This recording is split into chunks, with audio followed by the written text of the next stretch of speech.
Değerli izləyicilər, videonu bəyənib kanala abunə olun ki, hər kəs son xəbərlərdən anında məlumatlansın. Məktəbin həyətində artıq 3-cü dəfə ilan görünüb. Görüntülər paytaxtın Nizami rayonu Keşlik qəsəbəsində yerləşən 328 nömrəli tam orta məktəbdəndir. Övladı həm məktəbə təhsil alan valideyn bildirib ki, məktəbin həyətində artıq 3-cü dəfə ilan aşkarlanıb.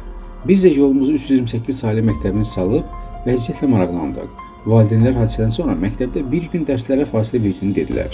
Şagirdlərlə idman dərsi zamanı məktəbin meydançasında görüşdük. Onlar yayılan videonu sosial şəbəkələrdə izlədiklərini dedilər. 328 saylı məktəbin fiziki tərbiyə müəllimi Aynur Əbiyevə məsələlərdən xəbərdar olduğunu dedi. Məktəbdən sorğumuza cavab olaraq bildirilib ki, 328 nömrəli tam orta ümumi təhsil məktəbinin həyətində müşahidə olunan ilanlarla əlaqədar aidiyyatlı ixtisaslaşmış quruma müraciət olunub. Müvafiq qurum tərəfindən ərazidə profilaktiki tədbirlər aparılıb.